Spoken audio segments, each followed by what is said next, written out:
Welcome back to my channel eclipse और मैं श्रेया त्रिपाठी। आज हम 12 मई का करंट अफेयर यहाँ पे डिस्कस करेंगे। चलिए तो स्टार्ट करते हैं। निम्न में से किस राज्य ने स्टार्टअप्स की मदद हेतु 100 करोड़ रुपए का फंड स्थापित किया है? Option A Delhi, option B Gujarat, option C Paschim Bangal या ऑप्शन डी महाराष्ट्र। इसका आंसर है ऑप्शन बी गुजरात। गुजरात की राज्य सरकार ने स्टार्टअप्स के लिए 100 करोड़ रुपए का फंड स्थापित किया है, जो अपने ज्ञान और विशेषज्ञता के साथ कोविड-19 महामारी का मुकाबला करने में मदद करेगा। परियोजना के लिए केपीएमजे निगरानी, पीपीई किट, संरोधक कल्याण, N95 मार्क्स और संपर्क अनुरेखण में प्रौद्योगिकी अनुप्रयोग के लिए एक ज्ञान और समर्थन भागीदारी के रूप में शामिल हो गया है। पहले से ही 31 से अधिक स्टार्टअप फंड द्वारा समर्थित है।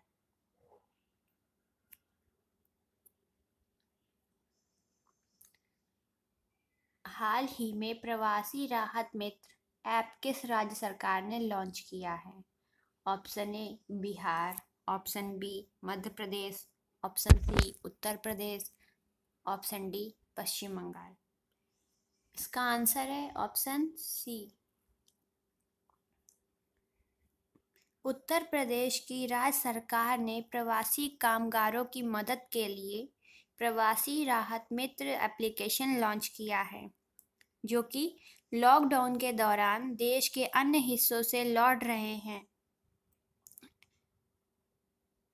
ऐप का उद्देश्य श्रमिकों को सरकारी कार्यक्रमों का लाभ प्रदान करना और आजीविका और रोजगार प्रदान करने के अलावा उनके कौशल की निगरानी करना है। ऐप को संयुक्त राष्ट्र विकास कार्यक्रम के साथ साझेदारी में राज्य के राजस्व विभाग द्वारा विकसित किया गया है।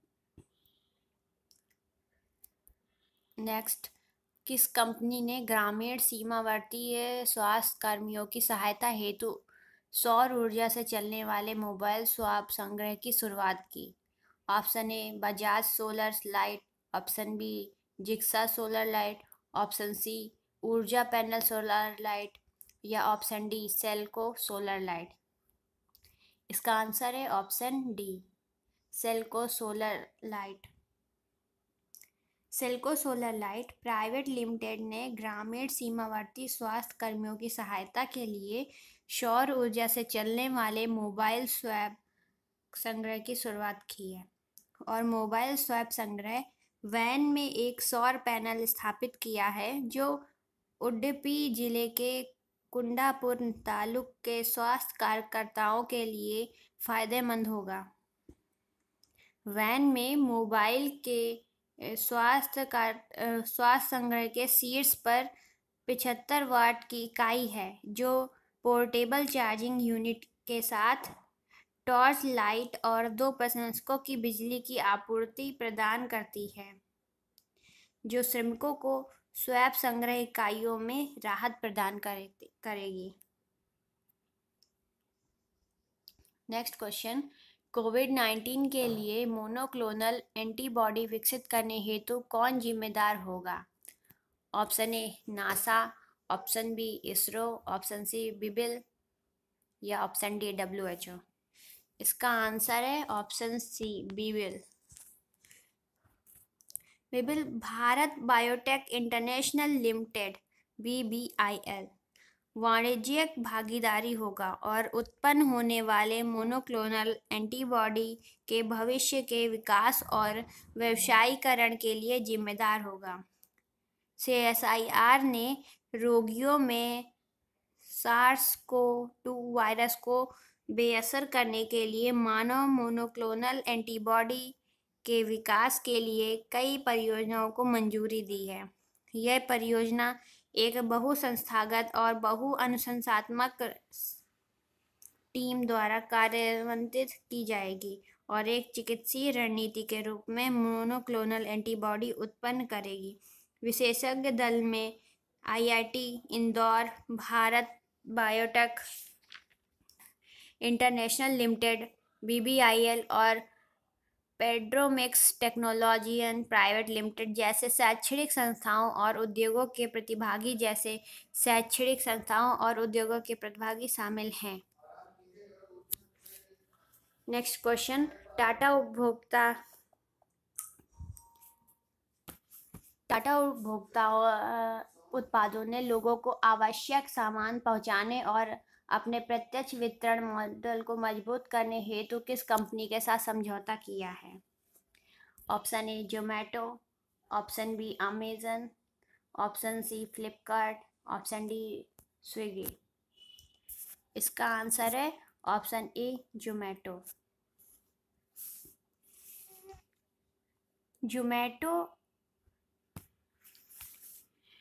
टाटा उपभोक्ता उत्पादों ने लोगों को आवश्यक सामान पहुंचाने और अपने प्रत्यक्ष वितरण मॉडल को मजबूत करने के लिए जोमेटो और डोमिनोज पिज्जा के साथ समझौता किया है।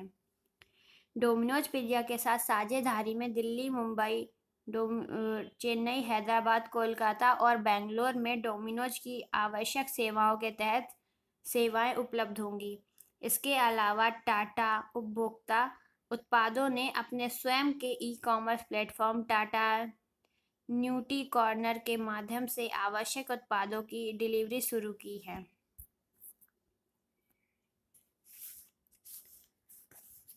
नेक्स्ट क्वेश्चन, भारतीय चिकित्सा अनुसंधान परिषद ने देश में 200 प्रयोगशालाओं में कोविड-19 परीक्षण किट पहुंचाने के लिए किसके साथ भागीदारी की है? Option A Google, option B India post, option C first flight, option D FedEx.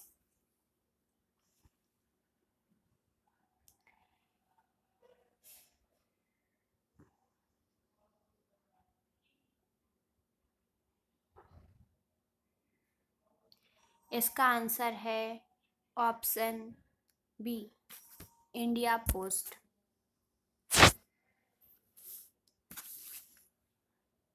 India post भारतीय चिकित्सा अनुसंधान परिषद ने देश भर में 200 प्रयोगशालाओं में कोविड-19 परीक्षण किट पहुंचाने के लिए इंडिया पोस्ट सेवाओं के साथ भागीदारी की है। संचालन के सुचारू संचालन के लिए डाक विभाग और ICMR द्वारा प्रत्येक डिपो में नोडल अधिकारियों की पहचान की गई है। इंडिया पोस्ट पहले ही सूखी बर्फ में पैक अन्य संस्थाओं के अलावा कोलकाता, रांची, जोधपुर, पटना तक खेप पहुंचा चुके हैं। नेक्स्ट क्वेश्चन है, किस कंपनी ने भारतीय वायुसेना के आधुनिकीकरण हेतु रक्षा मंत्रालय के साथ साझेदारी की है? Option A Mahindra, option B Reliance, option C Tata, option D Boeing India. इसका आंसर है option C Tata. Tata power strategic engineering device ने 8 मई 2020 को रक्षा मंत्रालय के साथ एक अनुबंध पर हस्ताक्षर किए हैं। इस सौदे पर 1200 करोड़ की लागत से भारतीय नौसेना, भारतीय वायुसेना और तटरक्षक बल के 37 वायु क्षेत्रों के बुनियादी ढांचे के आधुनिकीकरण के लिए करार किया गया है। इस परियोजना का आधुनिकीकरण एयरफील्ड इंफ्रास्ट्रक्चर MAFI के दूसरे चरण के तहत किया जा रहा है। दूसरे चरण में आधुनिक एयरफील्ड उपकरणों की स्थापना और कमीशनिंग जैसे कि कैंट और इंस्ट्रूमेंट लीडिंग सिस्टम और एयरफील्ड लाइटिंग सिस्टम शामिल हैं। नेक्स्ट क्वेश्चन, मनोहर पारेकर रक्षा अध्ययन और विश्लेषण संस्थान की बैठक की अध्यक्षता किसने की? Option A Narendra Modi, option B Rajnath Singh, option C Amit Shah, option D Yogi Adityanath. इसका आंसर है ऑप्शन बी राजनाथ सिंह। मनोहर पारिकर रक्षा अध्ययन और विश्लेषण संस्थान MPIDSA की 165वीं और पहली बार आभासी कार्यकारी परिषद ईस की बैठक की अध्यक्षता रक्षा मंत्री श्री राजनाथ सिंह ने की। MPIDSA उन कुछ संस्थाओं में शामिल हैं जो पहले फिर से खुल गए, जबकि प्रतिबंध उचित सुरक्षा उपायों और सामाजिक दूर करने के दिशा निर्देशों के पालन में थे। MPIDSA रक्षा, अंतर्राष्ट्रीय संबंधों और सुरक्षा के गुणवत्तापूर्ण अनुसंधान करने के लिए एक आवश्यक संस्था है। नेक्स्ट क्वेश्चन, किस विभाग ने पशुपालन स्टार्टअप ग्रैंड चैलेंज शुरू किया था?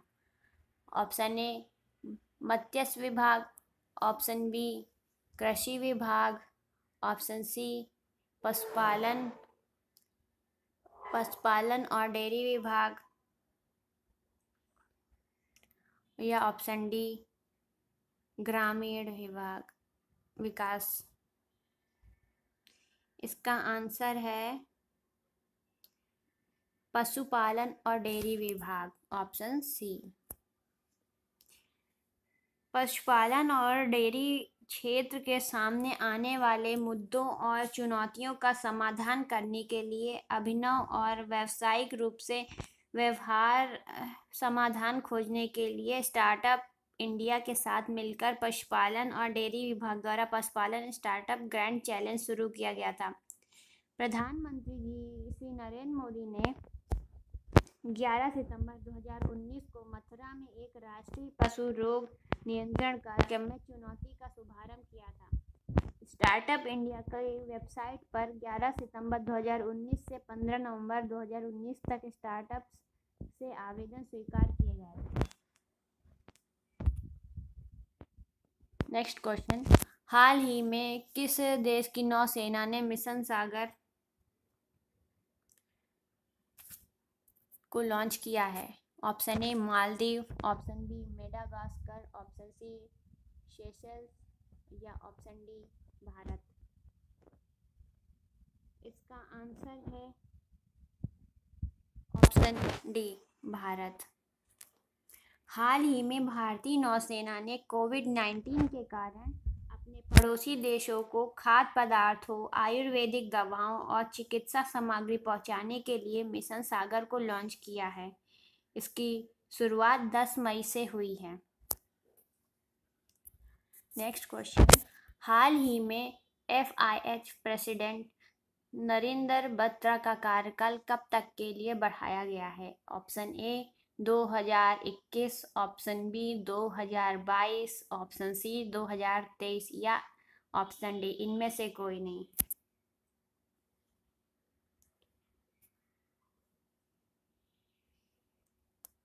इसका आंसर है ऑप्शन ए 2021 तक के लिए बढ़ाया गया। हाल ही में FIH इंटरनेशनल हॉकी फेडरेशन या अंतर्राष्ट्रीय हॉकी महासंघ के प्रेसिडेंट नरेंद्र बत्रा का कार्यकाल अक्टूबर 2020 को समाप्त हो रहा था, लेकिन उनका कार्यकाल मई 2021 तक के लिए बढ़ा दिया गया है।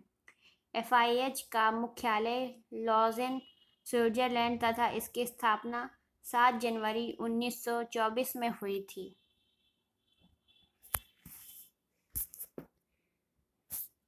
हाँ, आज का करंट अफेयर इतना ही। और अगर मेरा वीडियो पसंद आया हो तो लाइक और शेयर ज़रूर करें, और वीडियो को अभी तक सब्सक्राइब ना किया हो तो प्लीज़ चैनल को सब्सक्राइब करिए। Thanks for watching.